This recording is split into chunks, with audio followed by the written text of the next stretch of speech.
Morning. That's fine. Welcome. Are you good? Here's the greatest.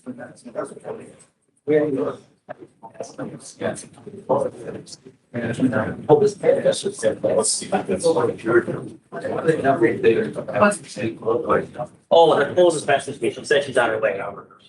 Yeah. Yeah. So how far out do she do? I'll ask her. I told her I see her. Yeah,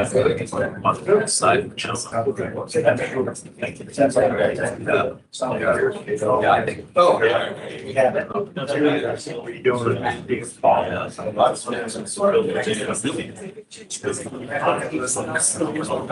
Check to see. First meeting, I was like,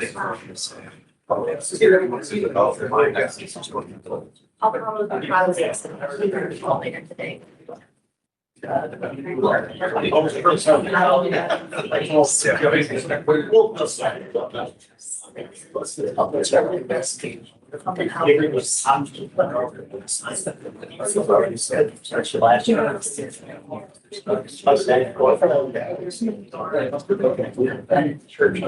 Good morning, everyone. We'll call our meeting to order.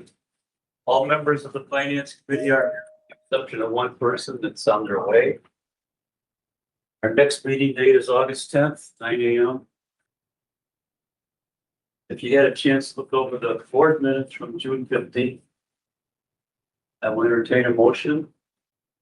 Motion to approve. We have a second. Our seconded. Any additions or corrections? On favor? Aye. Opposed? Motion approved. We also want to approve the board minutes from our June 22nd meeting. Motion to approve. Second. Any additions or corrections? All in favor? Aye. Opposed? Those minutes are approved. We have a lot of minutes to go through here. Next, we're going to the executive finance and personnel minutes from our last meeting. Any additions or corrections? All in favor? Aye. Opposed? Those minutes are approved.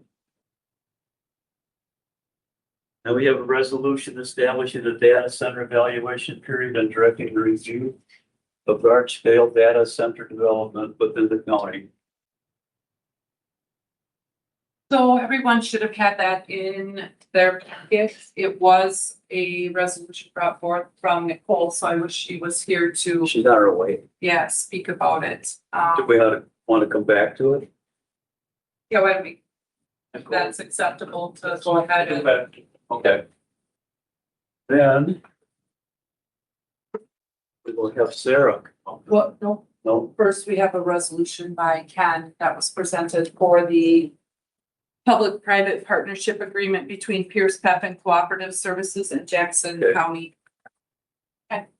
Hi, good morning, everyone. So this resolution before you is about a public-private partnership agreement between Pierce Pepin Cooperative Services in Jackson County for the 2026 Wisconsin Public Service Commission's Broadband Access Expansion Grant. So the BEAD money, the BEAD program is one program that Pierce Pepin's already working on. It's already been approved. It's going through the channels. Right now, they're going through NEPA review to make sure that the routes that they've mapped out don't conflict with any existing environmental issues. And then once that's passed, construction can begin. This is for a new grant project that the state puts out just about every year, asking for partnerships between municipalities, counties, and a provider on applying for more money available to expand broadband. So what this grant would do would expand upon the Pierce Pepin's initial project through BEAD and continue the build on through the county for underserved areas, for which there are about 4,000 underserved areas still in the county that Pierce Pepin would consider continuing construction to with this grant money in addition to their BEAD money that they've already received. There's no money coming from the county for this. This is all state money. But in order to help Pierce Pepin improve and increase their application points based off the scoring matrix, they seek public-private partnerships with municipalities and counties.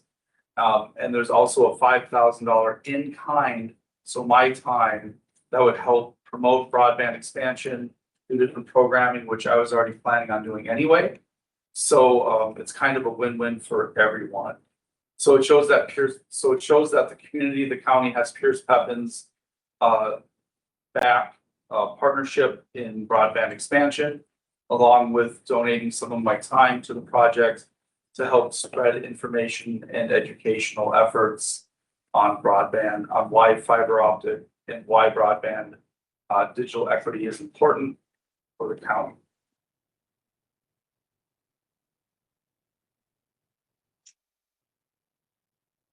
Any questions for Ken? I guess the caveat is the application is due at the end of July. The full county board doesn't meet again in August, but I am bringing the same resolution forward to my economic development committee as well. So at least we'd have two committees in support of this agreements that then Pierce Pepin can move forward with the application. And the final affirmation vote obviously can come at our August board meeting, kind of post application, but adjustments now can be made to applications if needed. So basically, this is just giving us, like, we support their application that the state, and so did they still got the funding for this year, right? They The got, BEAD funding, yes. and then this is is, the award. and then they're short about the 8 million. Yep. Is what they're hoping to get, is this grant to kind of shore up that 8 million then, or? No, this is so they can, so the BEAD map is built out and the project's built out. This would be able to take the end of their build for the BEAD money and expand on more, up to about 4,000 more unserved or underserved locations. This also includes, so the state expansion grant also includes anyone who's receiving fixed wireless and would want to have fiber built to their home or premises instead. Where are these 4,000 locations, are they? They're scattered throughout the county. Oh, Yeah, okay. there's quite a bit up by the Hatfield Okay. area, Hatfield. There's quite a few around the Taylor area. Mhm. So anyone who's receiving, and then of course in the southeast corner of the county as well, there's a. Cranberry bonds, or by Yeah. Cranberry? Yep, yep, they would be, there's a map that can show, and I can make sure you receive that map. Mhm. It's all public information. But yeah, this would be to help build out the network for them as well. Try to capture as many of those 4,000 locations as possible. I make a motion to approve the resolution. I'll second it. Motion by Max, second by Mike. Any further discussion? Just for the 5,000 was gonna come from. Yeah, that's an in-kind donation, so that's just my time. Helping with programming expansion. And I was gonna do workshops and stuff with UW Extension, on fiber, how fiber and broadband and equity and accessibility impacts different industries. So that's pretty much gonna be covered anyway. And if I have to walk around and hand out pamphlets on the fiber expansion to communities like that too, or old forums, like, I'll make sure that $5,000 worth of value gets covered. Okay, thank you. Yep. Any further question? All in favor? Aye. Opposed? That is approved.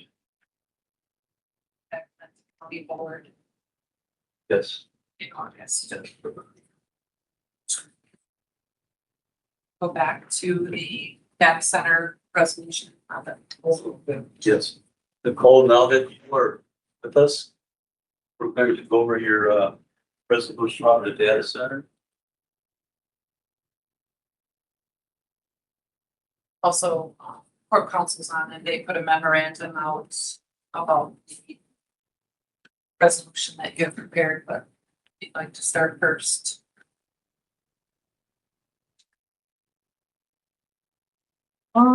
Dana.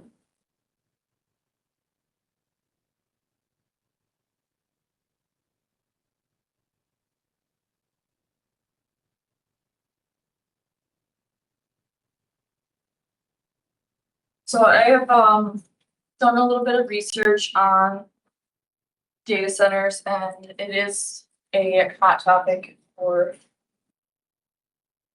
environment. There's a lot of counties around us and across the nation that are facing this issue and how to go about handling if it were to come to Jackson County. Now, I do think that Jackson County is not currently a candidate for something like this because of our infrastructure. We don't have broadband currently in place. We don't have the power grid to support something like this. So I don't think that we're going to be getting proposals just yet. But in light of that, I think that we should start the conversation on what Jackson County needs for something like that if it comes. Like, do we need changes to our ordinances? Do we need zoning, plan preservation? Like, the fact that Jackson County is heavy on tourism and a lot of our economy is based on, you know, like our freshwater resources and our, you know, just hunting, fishing, all these things that we need to preserve. And this resolution basically just sets an evaluation period of 180 days for all our committees to go through and look through our ordinances and such to check to see if what we have in place is adequate or if we need to adjust them. This isn't much moratorium or anything. It's just to get the ball rolling, to get everybody on page and put a formal conversation out there. And I believe core council has reviewed this and suggested a couple of amendments or changes. Yes, just to kind of like the wording on it.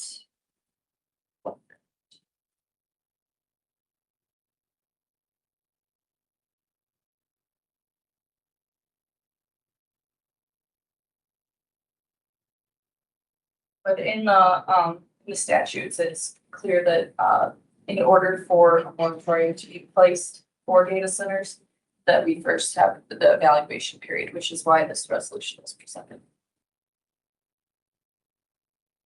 Any questions? I don't know, John's here, or I don't know, like. I just wanna get his, what your thoughts are on this and if it's doable for your office to Yeah, do an evaluation. absolutely. And we've been taking, going to trainings, hearing about these data centers coming. Obviously, some counties are currently dealing with them.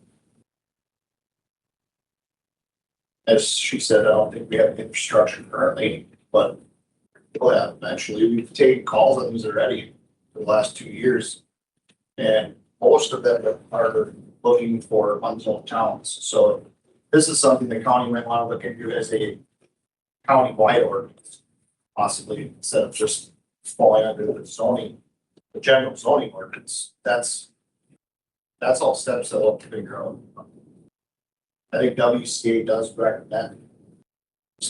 Appreciate some of the trainings that have been to standalone ordinances for large scale solar, battery energy storage systems. That's both. And possibly data centers. I mean,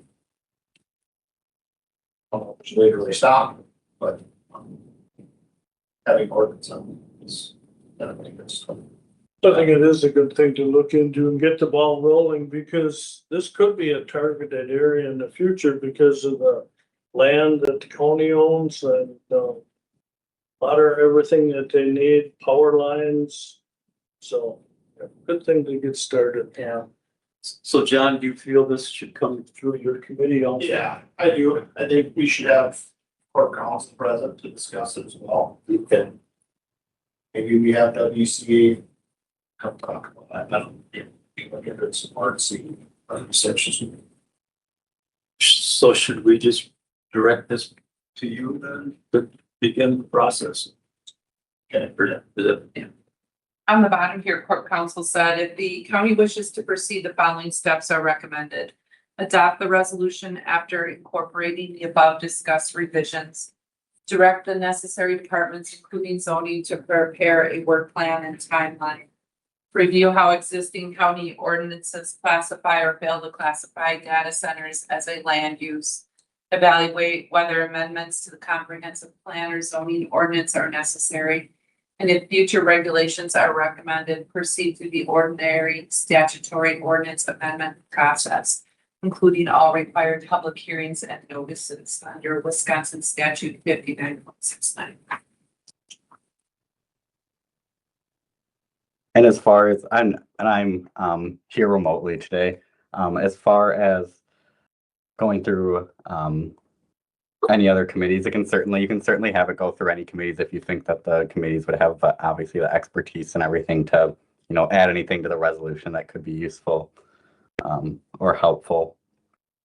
Or kind of whatever process you want to follow, whether the committee today wants to approve it or have it go back to a different committee. I don't think this is really putting anything in stone. I think it's just kind of showing our intent that we want to get ahead of the issue. And so if we approve it, it doesn't really, what it does is it sends out a direction to the zoning department and that committee to say, and works with John and, to kind of get some stuff going, so. Also in the resolution, it does say that we're directing this to the other committees to do the actual evaluation. So it's more than just zoning. And, Yeah, I appreciate, as Economic Development Director, I appreciate Nicole putting in the efforts to start the conversation around this.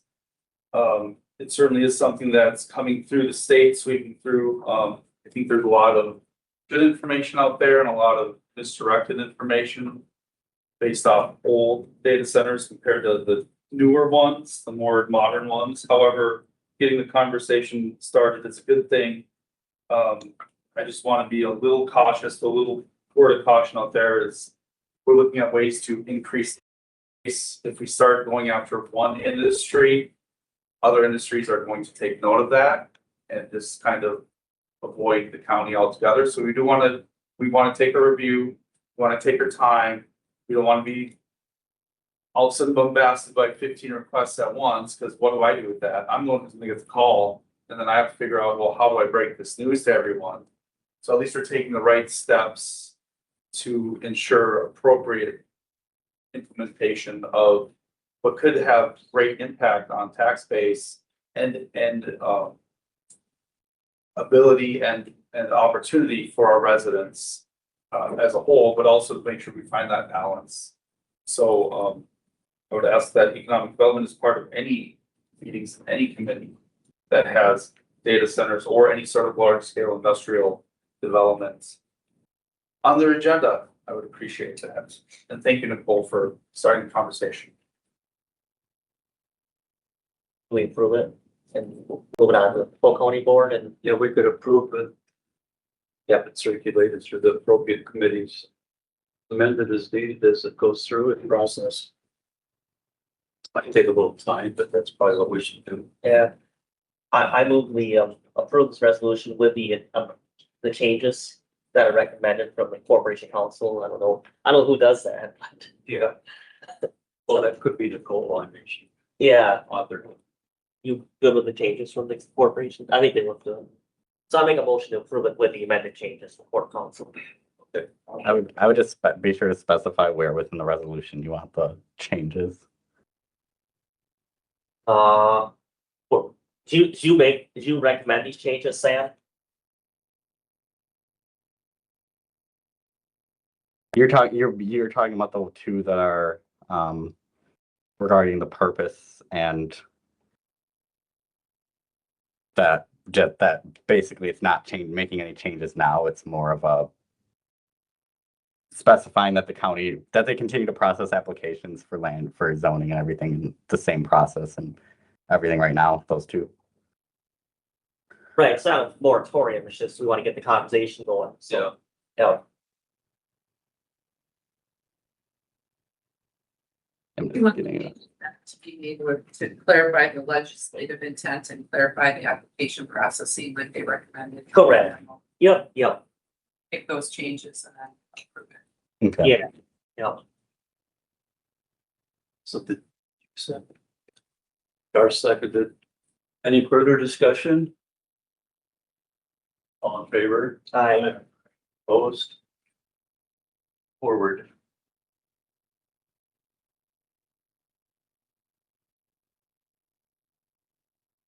Now we're going to discuss administrative coordinator versus county administrator.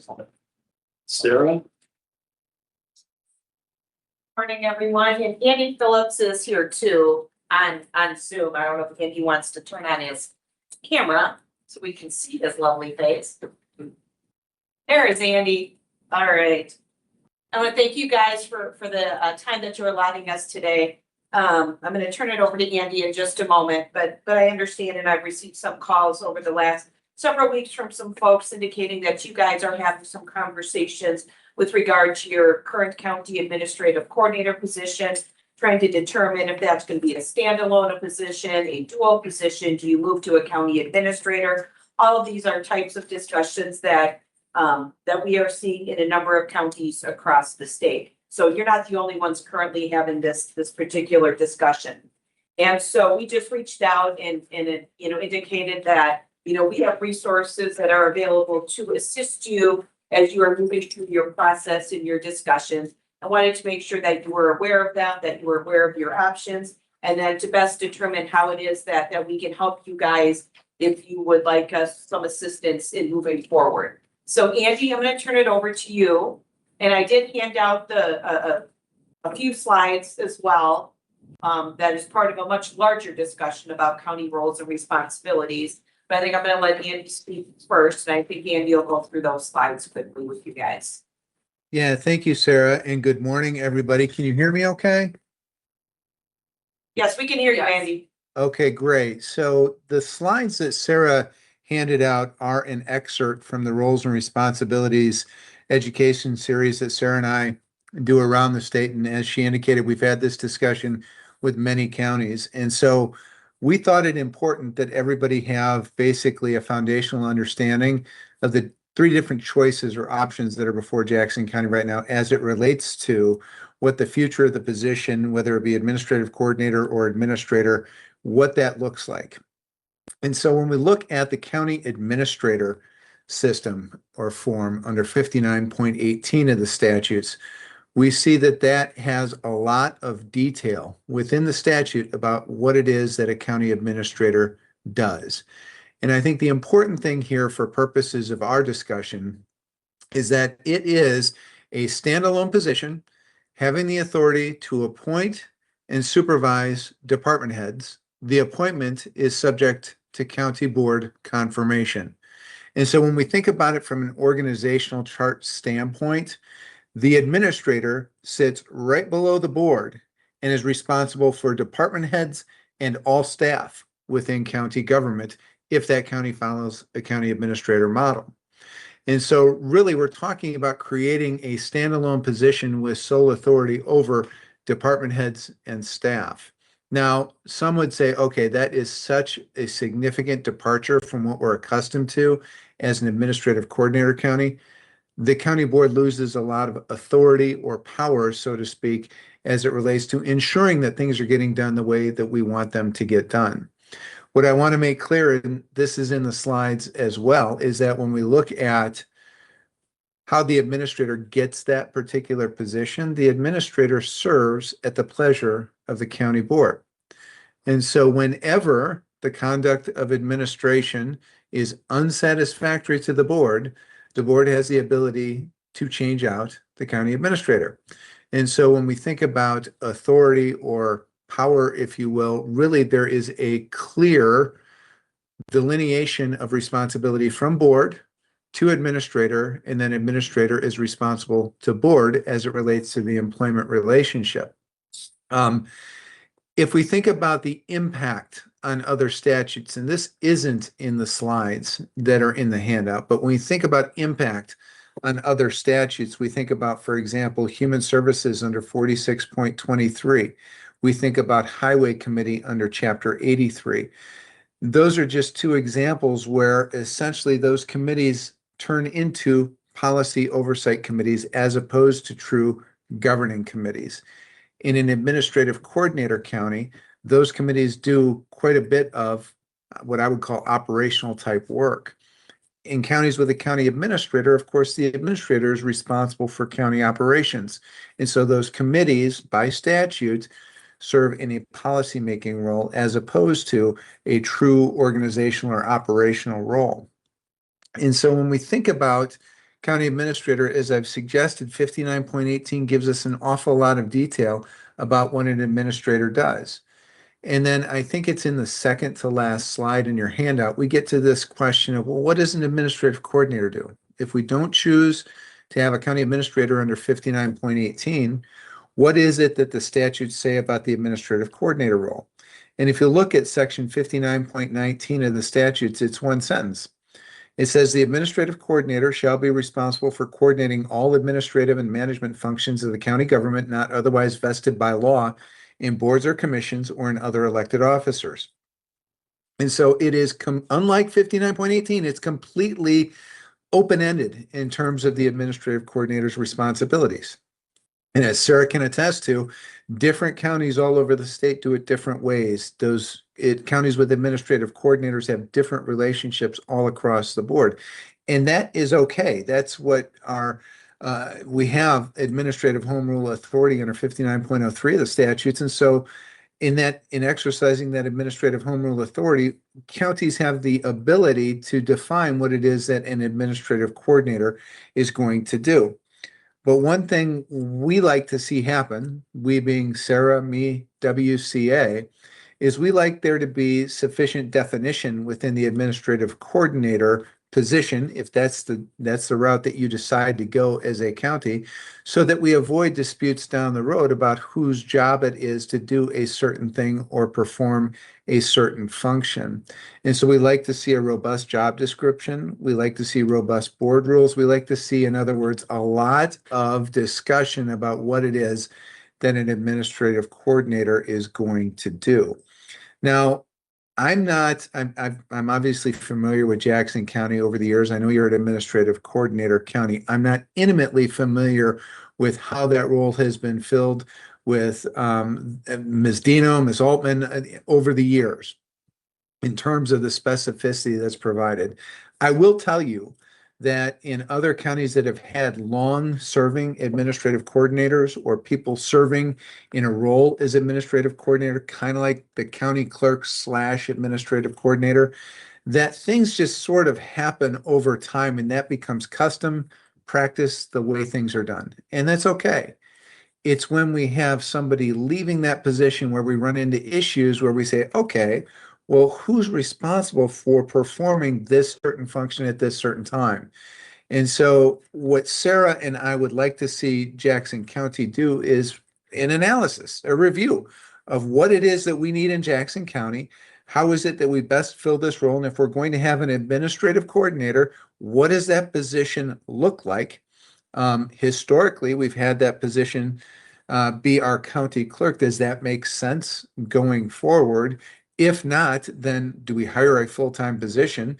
Is this going to have HR responsibilities, finance responsibilities, and so on? You have this opportunity now to really define what the organizational construct of Jackson County looks like. And so that is, again, a very brief overview of the foundational work that we would like to see Jackson County perform in order to create a platform for future success as a county. And of course, me, WCA, Sarah, we're all happy to help Jackson County in this process. As Sarah mentioned, we've helped several counties through this process over the past 4, 5, 6 years. So Sarah, is there anything that I missed that you think is important, at least for purposes of the initial discussion? I don't think so. I think you hit on it all, Andy. Okay. I have a question. Andy, how does the administrative or the administrator, how do they work with the constitutional officers? Do they still oversee them a little bit or? Yeah, that's a great question. So there's really nobody who oversees those constitutional officers, frankly. And when I think about constitutional officers, I think about the big five: the register of deeds, the sheriff, treasurer, clerk, who am I missing? Clerk of circuit court. And what's interesting about that relationship is that in all 5 situations, you've got different entities or people with removal authority over those constitutional officers. So there's no clear path or accountability with any of the constitutional offices. I don't care if you have a county administrator, an administrative coordinator, or for that matter, a county executive. Those constitutional officers have independent authority to perform their statutory function independent of what the county board or county administrator or administrative coordinator may say.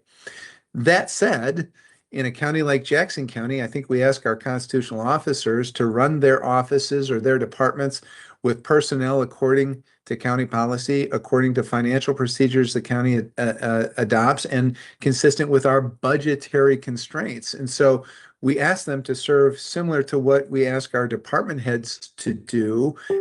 At the same time, they have independent authority as it relates to their statutory function. That's a very long-winded way of saying that it doesn't matter which model you choose, those constitutional officers have independent authority.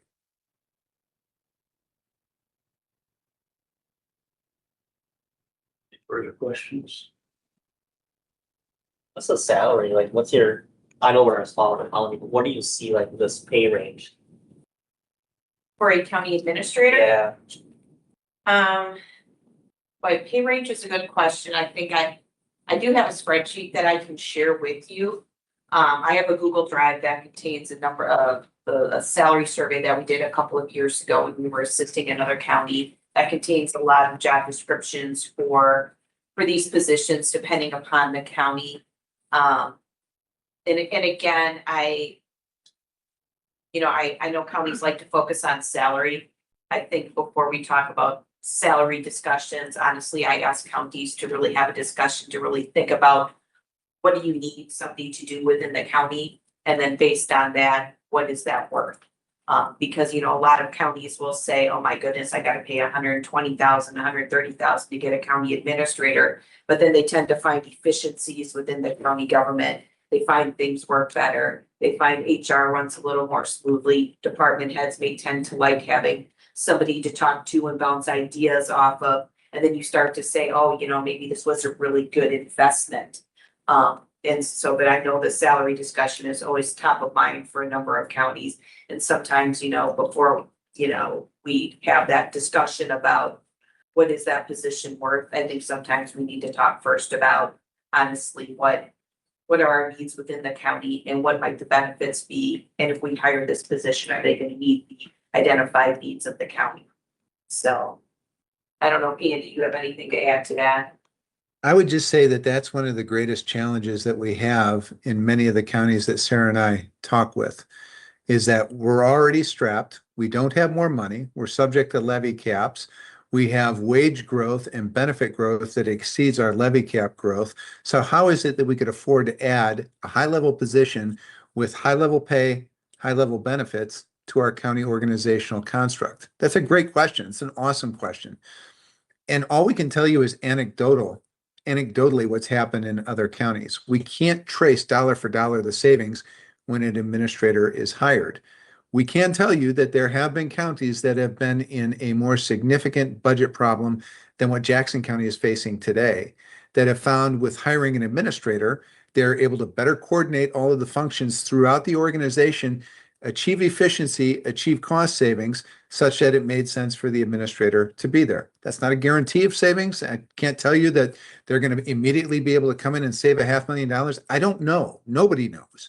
All we know is that in counties where they have made the transition, there have been counties that have said, boy, we are very happy we made that transition because of the efficiencies the administrator was able to identify and the budgetary savings that resulted from those efficiencies. you found that. I can add on to that too, that from my perspective too, with working with other types of municipalities like cities and villages, that oftentimes, and again, there's not really a dollar for dollar tracking as Andy said, but cities that don't have a city administrator who make the transition and add that position, obviously there's a lot of upfront expense, but they usually do end up finding ways to improve efficiency and ultimately improve budget outlook. And all the counties you've worked with, you haven't had one county that says, by God, what did we do? We did the wrong choice, so they moved from a coordinator to administrator. Well, I will say That's this, no question, yeah. I'm gonna be upfront with Yeah. you. We have some counties that have made the move from a part-time admin coordinator to an administrator, they struggle with it. I will tell you, I mean, and we were upfront with all of these counties when they made that choice, that there will be growing pains. And sometimes these counties, then they get frustrated and they say, oh, see, we made a mistake. And then we start to talk to them a little bit further. And we say, okay, did you make a mistake? Or what is the concern? Is it a growing pain? Is it a personality issue with the position? Or is it really and truly you made the mistake with the position? And I would say more often than not, what we see is it's a personality issue. It's a communication issue. It's not really the form of governance issue. But there are a couple of counties that we did not have discussions with who just said, oh, see, it didn't work. And they went from an administrator back to a full-time administrative coordinator. But if you read that administrative coordinator job description, it reads identically to the job description of the county administrator, because the county still wanted all of the things that the administrator was doing to get done. So, you know, again, we're not suggesting you need to hire an administrator here. Sometimes it's a huge leap for a county. So if you work with an administrative coordinator, again, what do you want that position to look like? Because as Andy pointed out, it is not at all defined in statute. And so we have spent some time working with different counties, you know, with their executive committees, with an ad hoc committee, to sit down with them and say, okay, what is it that you need? And then based upon your needs, we say, okay, what do you think? Do you need an administrator? And it's totally up to the county. And we have worked with counties that have decided to do nothing. We have worked with counties that have decided to go admin coordinator. We've worked with counties that have made the decision to do administrator. It's, you know, really for us, we just want to make sure that whatever you have in place is well defined, so that, as Andy said, we don't have, you know, issues arise later on when something happens and nobody knows whose role it is to resolve that particular issue. Sorry. I think the administrative coordinator position has worked well for us. In fact, the only issue that seemed to have come to light is that the previous administrative coordinator felt that she was overworked in the two positions. I don't know if that's really true or not. However, I think that the administrative coordinator position should continue with it and just look at to see, do we have to separate it? Or keep it as it is? And I will tell you, I can share with you with the trends, some of the trends that we are seeing. And the trends that we are seeing is really a move away from those dual role positions of the clerk or another position within the county also serving as the administrative coordinator. Yeah, I just think county government over the years has become more complicated, especially when you look at the role of the county clerk with all of the, you know, pressure on elections and election administration these days. You know, finances have become more complicated, budgets have become more complicated. And as counties have begun to have these discussions, they're finding out that it's a lot more difficult for these positions, you know, for somebody to be not only serve effectively as the administrative coordinator and as, you know, some other position within the county. And so trend wise, you know, if we were having this discussion 20 years ago, I think we'd look at something different. Now we're down to, in terms of truly dual role positions, sometimes they're just administrative coordinator in name only. I don't know if we're down to 15, 16 counties that currently have that function. And we have seen other counties transition to more full-time positions with administrative coordinators or administrators. Well, I look at it, I mean, we're not talking about one person. When I go to the clerk's office, there's 4 people in there. Deputy clerk. I don't even know, but 2 accountants, what do we got, you know, One accountant and one payroll specialist. yeah, so. Who do they work for? You know, I mean, this person comes in, are they gonna do them jobs? I mean, you know, it's as a whole, there's 4 people we're talking about. And right now, they're all mingled with the clerk. So it isn't as easy as just, we'll hire an administrator. And who does Caitlin answer to? You know, and that's where it gets kind of fun, but that needs to be,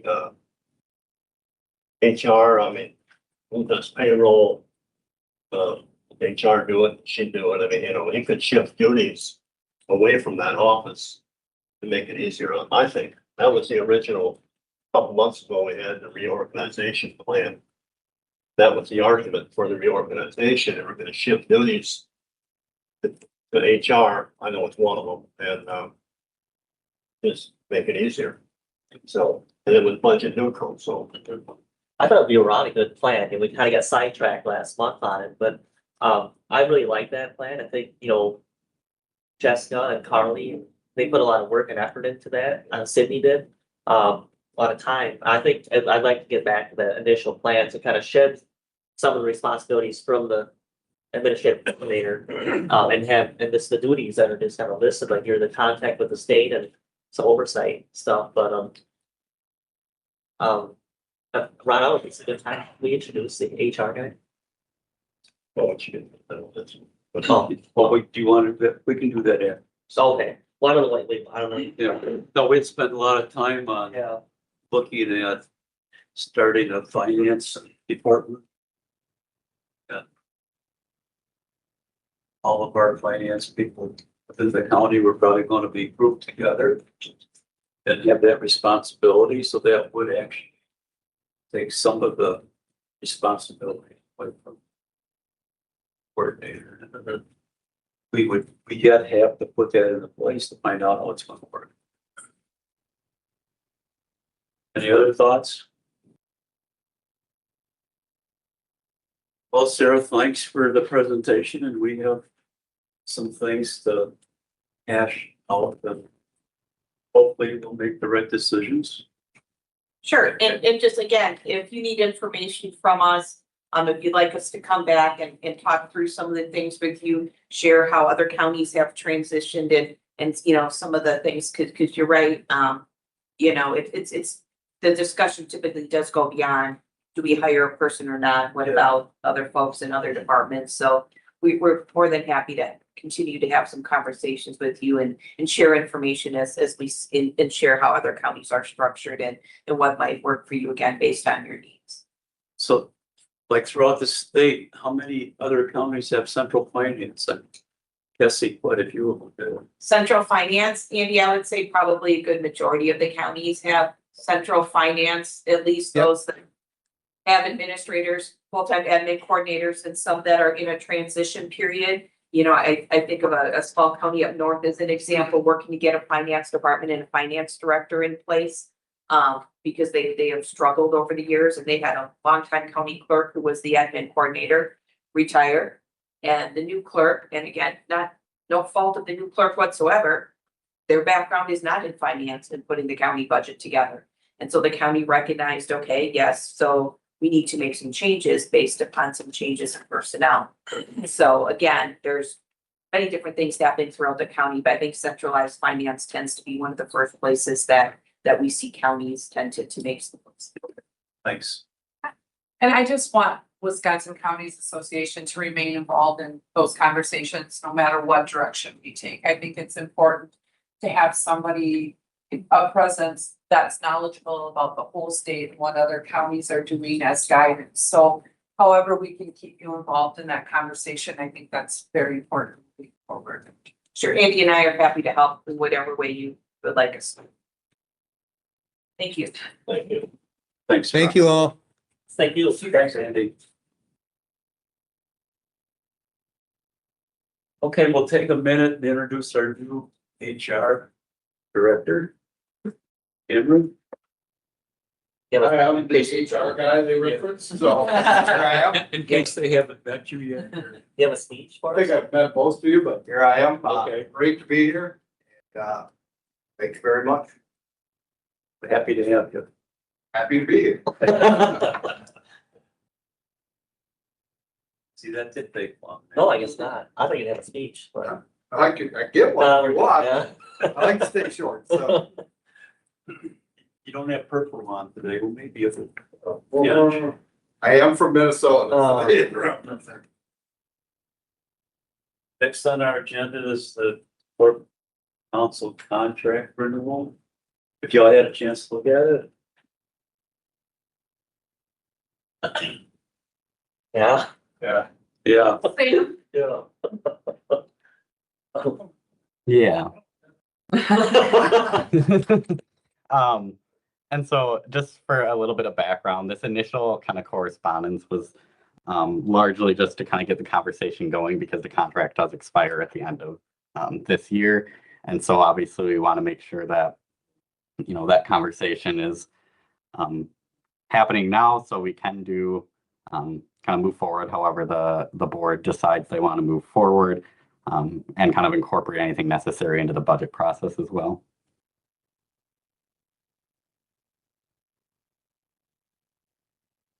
Easier to budget when we had you on a retainer, set it at 130,000. Now it's gonna be pretty hard to estimate our hours for our budget purposes. So could we get a bid as a retainer also, Sam? What that might look like? Yeah, we could, I mean, and that's just it. This isn't necessarily saying we're absolutely opposed to a retainer. It's just a retainer would need to be more in line with what, you know, historically over the last 3 or so years we've seen for time.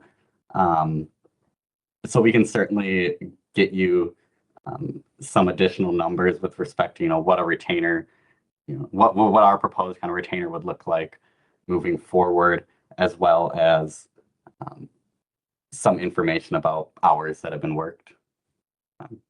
Some more detailed information on that. Again, this kind of initial letter was just to get the conversation going with the committee and with the board. I think that would be helpful to know how they compare when we have actually come forth with a budget. Okay.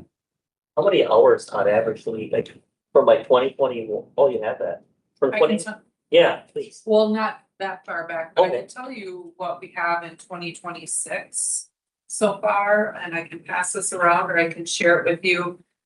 But in 2026, we averaged anywhere from 165 hours a month down to about 120. And so I will show that that is about currently $187 an hour. We have so far this year, 695 hours in 2026. There's the breakdown of the bills. I did just get June's bill this morning. It's more than our previous months, but we've had a lot of activity going on throughout the county. Don't we use last, you have like last year's? I can pull that, yes. Kind of curious, like where we're at, like for like a 3-year average. Yeah. I think the last 2 years, they definitely got over. Who's using these? Is it PHHS or is it? That's also broken Oh, down in that okay. spreadsheet. There are a lot of hours that go to DHHS. But again, because of our matters over the last couple of months, the county board had an increase in hours and it just depends on what's going on. And I would note that labor and employment is already outside of the retainer, so that's still built, that's already billed at an hourly. But yeah, and I can also get you more numbers about the specific hours as well.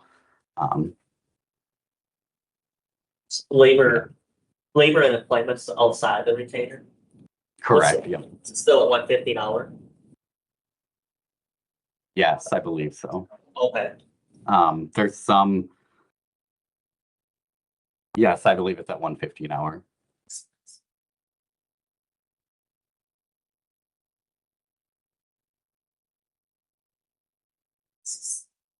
Still very interesting. I think Sam's done a very good job.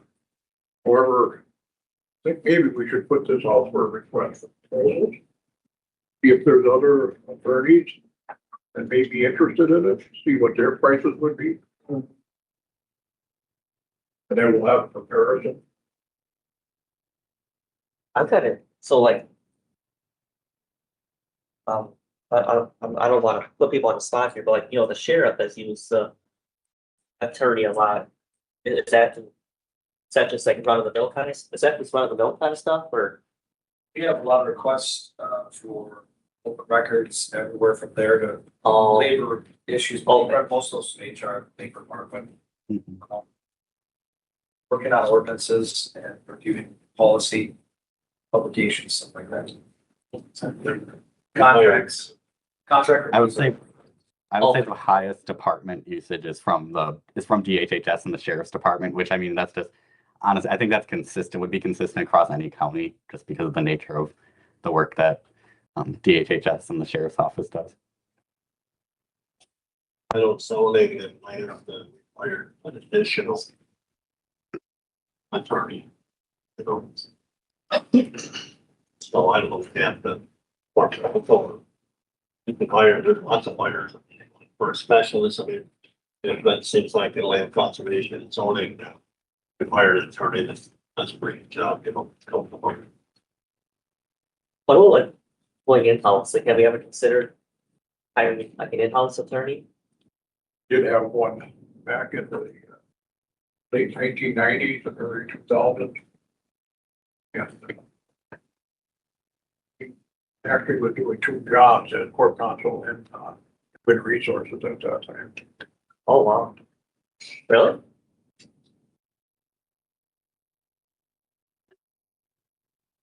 Any other thoughts?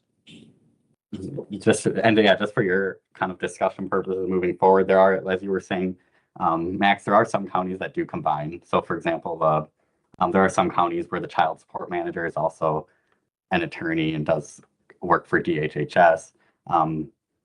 Yeah, we just want to help, obviously, to the extent that you're comfortable with us helping to come up with a structure and everything for Corp Council that you're comfortable with and that, you know, works for the county, obviously, from a process standpoint, but also from a budgetary standpoint.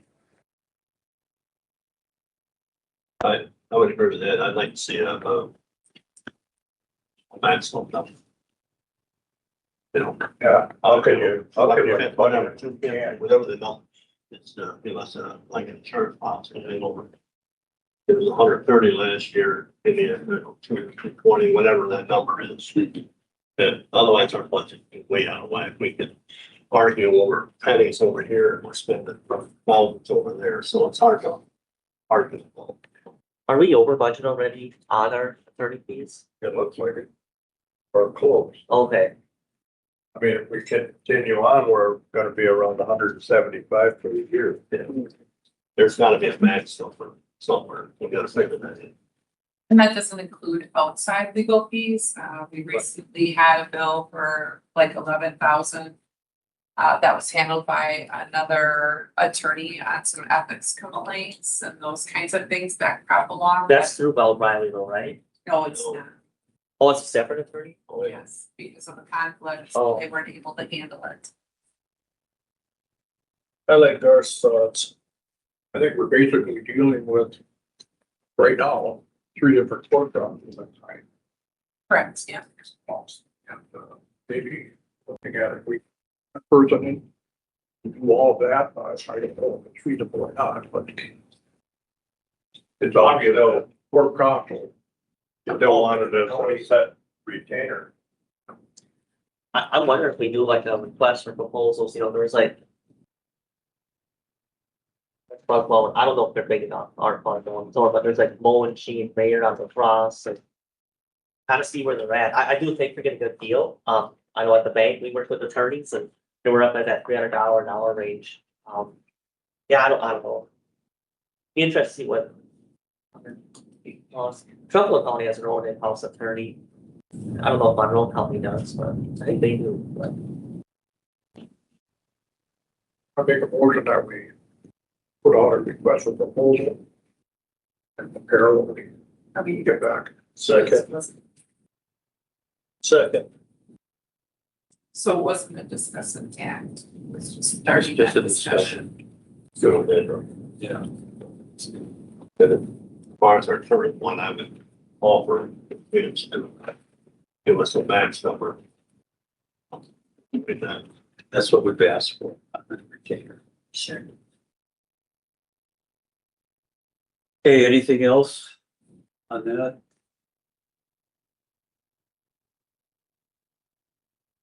If not. Next Topic would be. Center. This is attorney, this is fun, talk about attorneys, insurance, it's pretty soon we get the bankers involved. Yeah. Then we really got a problem. Yeah. Oop, the lightning's gonna strike us. We got on a Monday.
Get on Fox.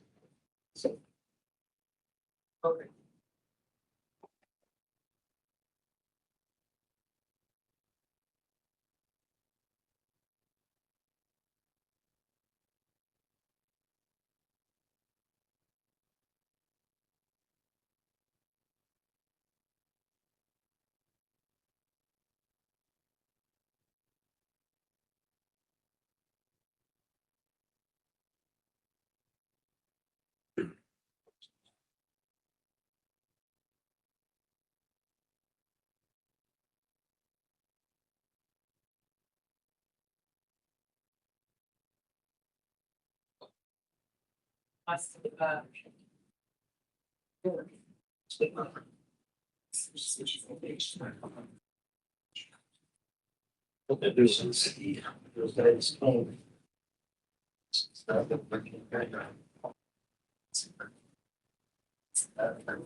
Yes.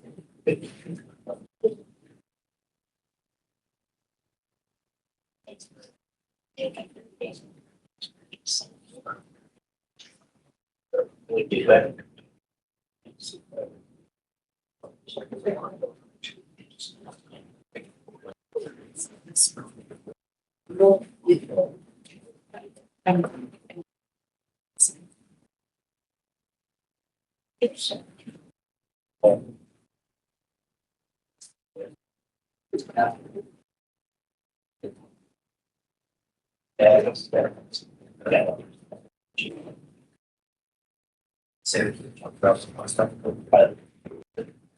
Stable, so it's sort of.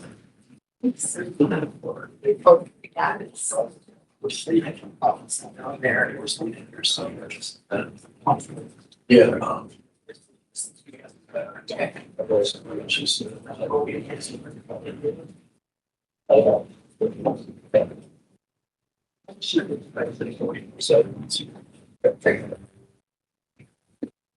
That's. She said.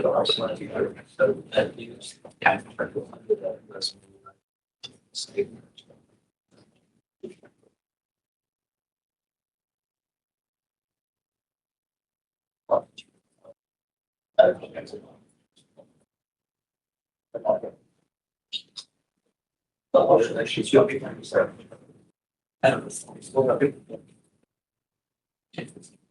right. Morning, good to see everybody. Cameron, nice to meet you. Don't run out after we get done with this. Okay. No, it's great seeing everybody. Garrett with the Insurance Center, Larry Group Company. I want to give you a mid-year update on what's happening, where it's happening, and why we're on this path. So if I take you back, right? last year was a ton of work working into what do we do with financing healthcare? And we made a decision to ultimately go with more of a long-term strategy. We would have visibility to transparency of claims. And we'd have impact to change course if we needed to, be nimble, and then also be a part of potential savings opportunity if there was one. I'm gonna compare back to what would have been had we stayed with Works at the time. We're fully insured in this, and I'm gonna talk about the headwinds that are continuing to happen. And then projection into 2027 while it's still July. Okay, so with that.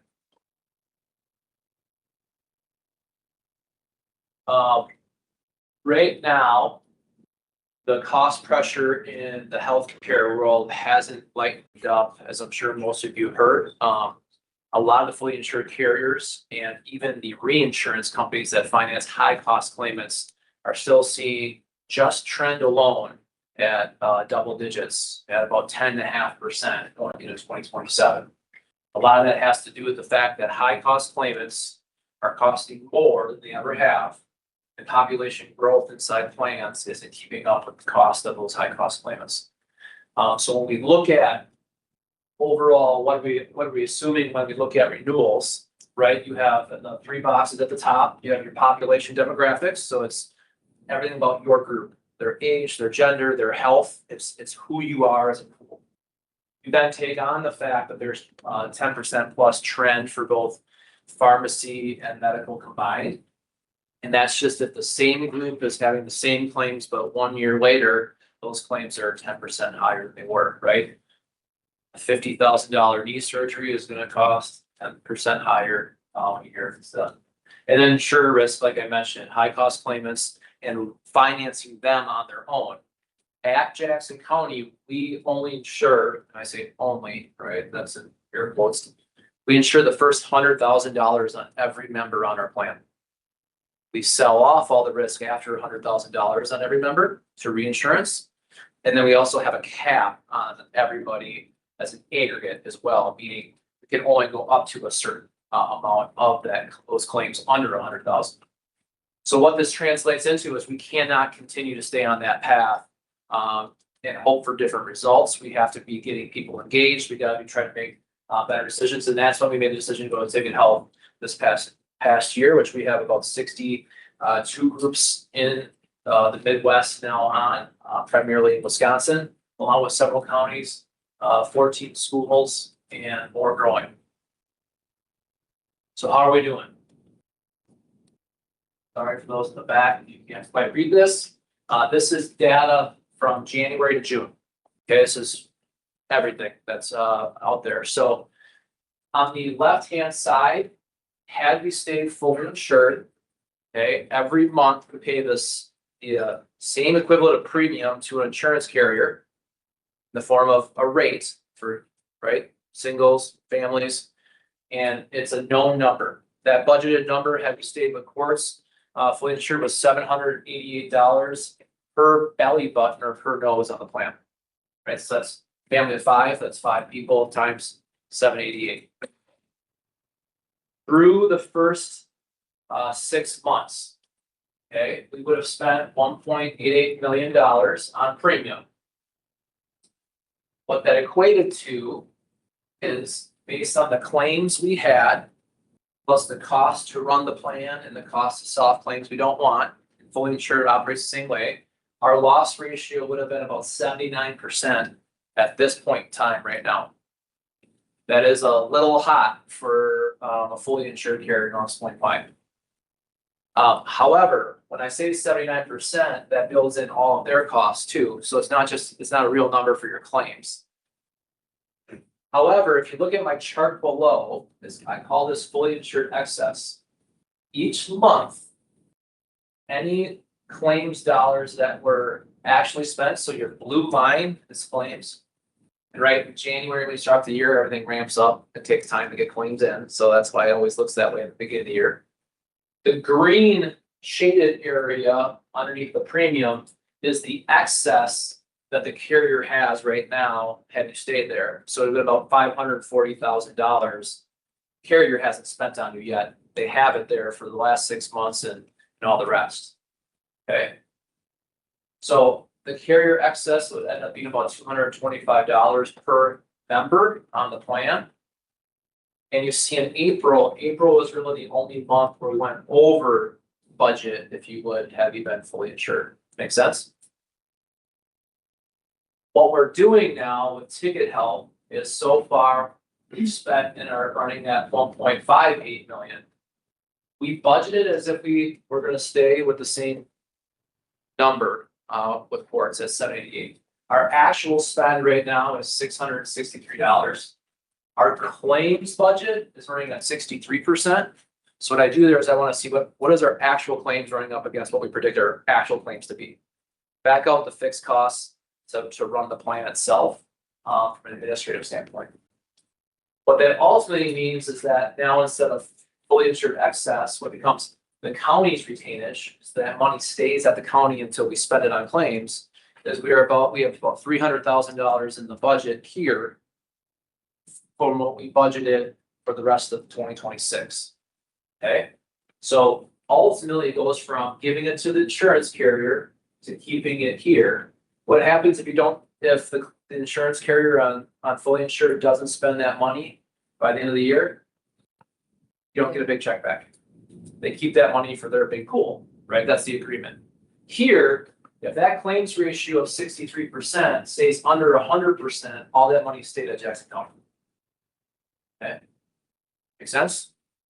All right, so far, I would say we are running as expected or a little bit better. And that's actually with a couple of high cost claimants and some tough situations that I know a lot of you are aware of that have happened in this current year. Okay. We also plan for a couple high cost claimants every year. If I were to compare claim spend from what we predicted and what was in the data from last year to this year, it's about 13% under. That's a good thing because what we added was some different contracts with Black River Falls and Crone. We added more places people could go that they couldn't go to with courts. Okay. We've got some fun places coming up that you're gonna be able to start going to that are getting the ink dried on them here hopefully this week. Talk about that in a second. But so far, so good is my answer, or as expected. The other thing that's not included in that number, which we talked about last year, is RX rebates. So while I'm saying we're running at 63% claims ratio, one of the things that I brought up to you last year is we spent a lot of money on prescriptions at Jackson County. When you're fully insured, any kickback or rebate dollars that the manufacturers and prescription companies give was kept by the insurance carrier. Those dollars are going to come back to Jackson County now. So here's my expected. You have not gotten a check yet, but through the first quarter, which is the green bars, and then the first 2 months of the second quarter, I've already projected around $76,000 in RX rebates that will be coming back. These come back quarterly. And your first quarter of being self-insured, you won't see until probably, well, you might actually see it by the end of this month or early August. So I expect you to have a check for around 32. This is me estimating all this with my team, by the way. We don't have a firm number yet. But that's $76,000 that goes back into your retainage, which is a good thing, right? So if we were to project this out forward, then we can conservatively just say $150,000 of money that was never calculated before that fully insured carriers keep. You might help fund a do roll here someday. Okay. Now, what we need to continue to do, right, is continue to ask for behavior change and continue to educate the member base. While any change to healthcare, there's always a faction of people that don't love it, right? Trying to make healthcare work for every single person the exact way that they want it, I've yet to be able to do in 21 years. However, we're trying to do the best we can with our budget and offering the most places we can without taking things away where we don't want to. And so my message continues to be this year, Cameron, get ready, you're gonna be a part of this messaging, right? Is we want to steer people on emergency care back to the health guides and to know their high value providers that are around. We're not saying you can't go to the place ultimately you want to go to. If it's right here in town, or if it's, down the street. What we're saying is, once you like to know all of your options by making sure that if it's not emergent, you have time and place to be able to schedule it, that you shop for that care like you shop for everything else in your life. That's where we have our Right Way Care, health guides. We now have 14 nurse navigators, on that team. Are they perfect? No, they're not perfect.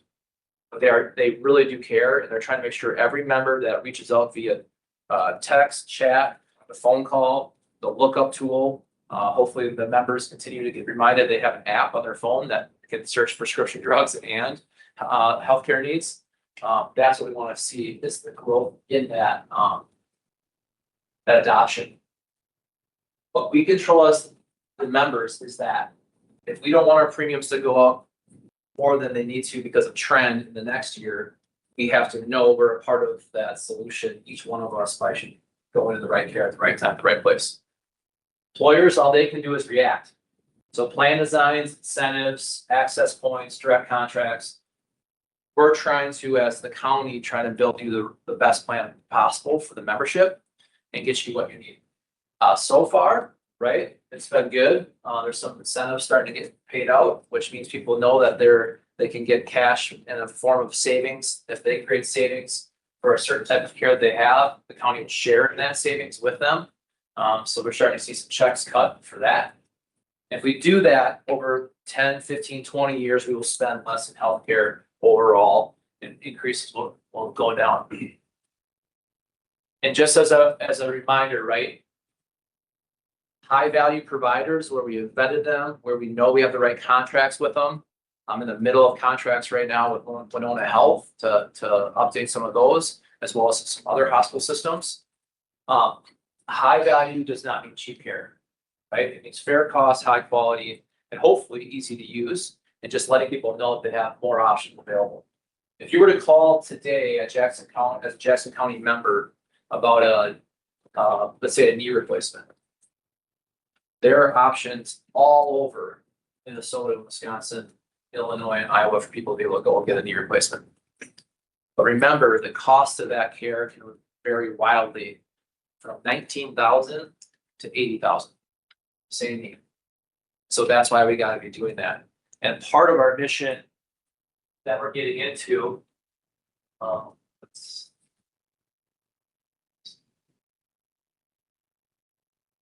is we are now collecting every line item of claims that people have. Not in a big brother way, like we care who's having them, right? As we start to break down office visits, imaging, sleep studies, orthopedics, labs, this is not your current spend, by the way. You're still young in our self-funded journey. We have months of data to get in here, but our goal is to enter in your current spend into these categories here in your future, and then give you goals. Let people know if we're having this many things. Hey, did you know that that's a high value provider place? Start educating specifically on certain places. And our goal is if we can migrate people over, ultimately, if we get 15% migration, 25% migration, 30% migration, even 50% migration, you can see the bottom line there is that the savings opportunity on our claims line would be significant in terms of what our renewal increases are.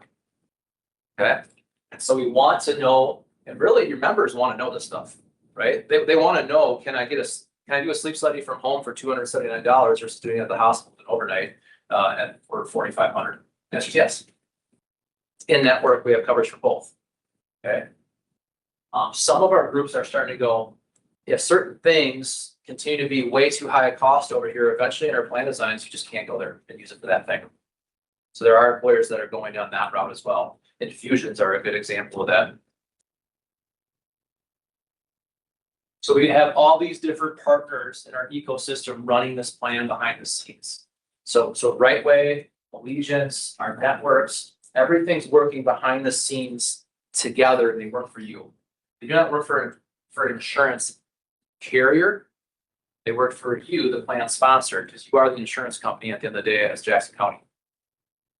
And so remembering that we have all these moving parts in here, that's where the education is going to continue to come for this year. The other thing that we're excited about for you, right, is where we're going with direct primary care. So as of this morning, the final clean contract with Footprints in Time has been finalized to become out for signature. It's the first group contract that Footprints in Time here in Blood River Falls has ever done.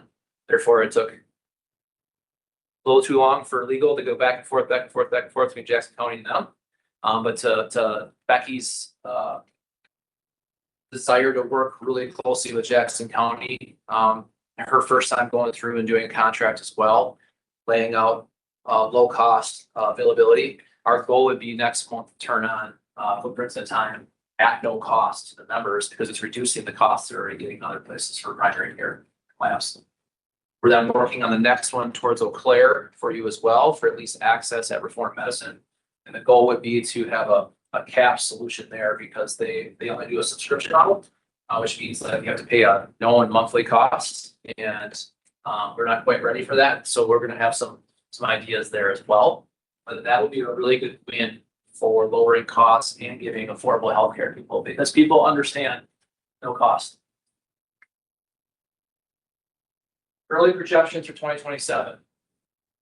Okay. As of right now, I am being conservative, right? But it's with 6 months of data, we're looking at around 10 to 11%. This has not factored in any behavior change if Footprints in Time turns on to see reduction in cost. This equates to around, as an overall group, around $400,000. So half of that number, right, being $200,000, would cut this thing down to 5%. Find $200,000 of claims reduction over the next 6 months because of the contracts, because people are using care navigation, and because of how we're budgeting claims to be right now. It actually wouldn't be that hard to get into the single digits here for 2027's renewal.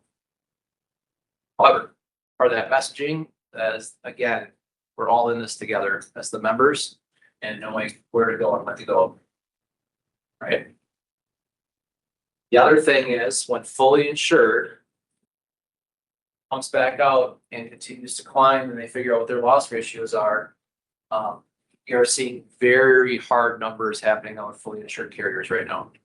We're seeing more in the mid-teens to lower 20s, which is why my hair gets grayer every time you see me. Questions on any of this? Yeah. So like the main driver, is it your Mayo Clinics and Gunderson that just keep raising the prices on some of these major surgeries? Because it sounds like you have a lot of like alternative stuff to go to, like if you have like the flu symptoms or, I don't know, sprain. But where is the driving coming from these large regional hospitals? I would say this, when you have operating expense to run a system, whether it's any of those, Marshfield, all the rest, there's just higher costs because of all that. I'm not gonna call any one of them out. But on this side of the state, between Eau Claire and La Crosse, geographically, we are 18% higher than the rest of the country. So right out of the gates, we have a headwind, right? Like we have great care, but expensive care. And you've known that for a long time. So independent physician-owned places that specialize in one thing or the next, we know will drive costs down. For example, on Gulf Road in Eau Claire, Derm Direct just opened up. It's dermatology. You get in next week, the cost is 37% under all around here. And you probably can't get in here or some of the systems you mentioned for like 9 months to 10 months for dermatology. So for us, it's if it has access and if the cost is lower, why wouldn't we go try to work out a deal? Well, Derm Direct doesn't take insurance. But what are we? We're self-insured. We'll go write a direct contract with them, build them into our network, regardless if an insurance network is taking them. So I have that contract done. It's just a matter of turning it on.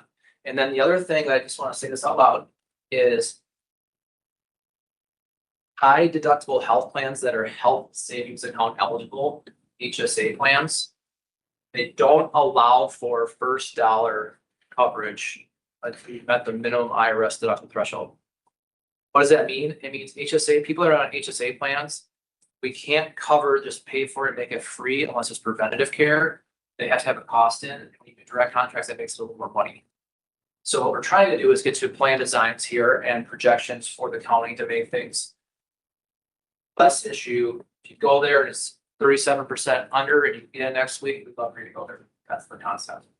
So my long-winded answer is, yes, bigger systems are gonna be more cost than independent physicians that specialize in things. And we have a huge list of places people can go to if they inquire.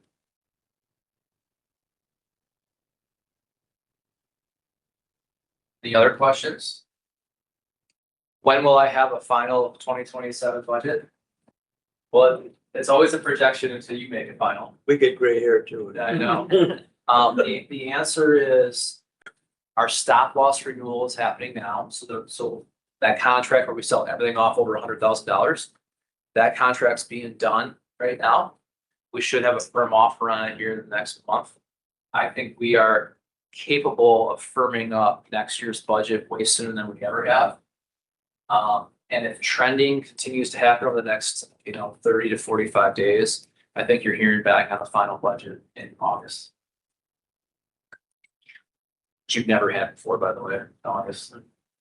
Now, again, that's us knowing that we're in this, in our messaging, and then what does open enrollment look like, and now working with Gina and Cameron and everybody else, it's what do we spend our time on? Because the good thing is it's not about insurance costs anymore. I spend our time talking about, right? It's okay, we have this budget, it's our budget. How do we stay under it every year and getting everybody involved and liking it?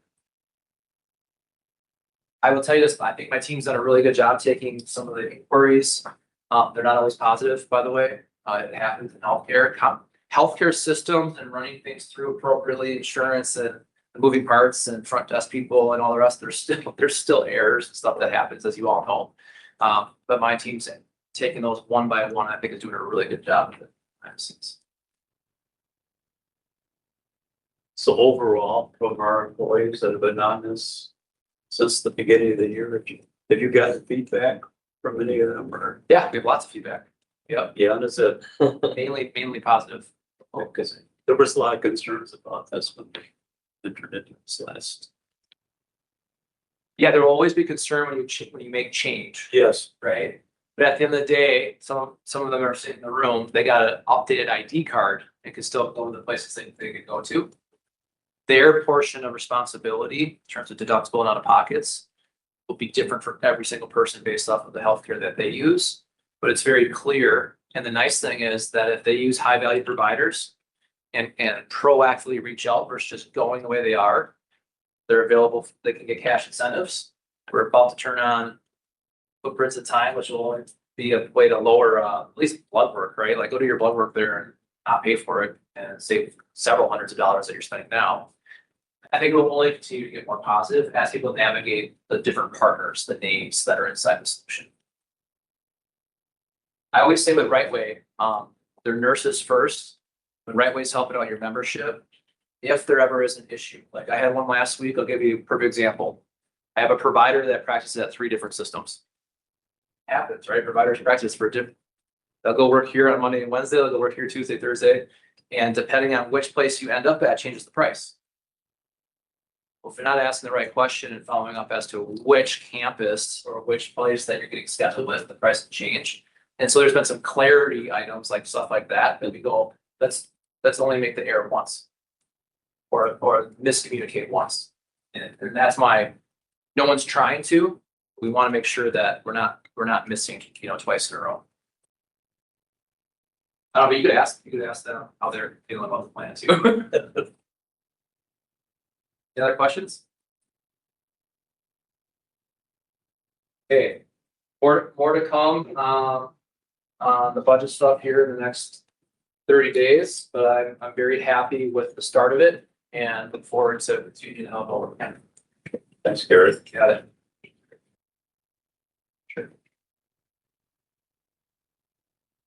But have a 10-minute break.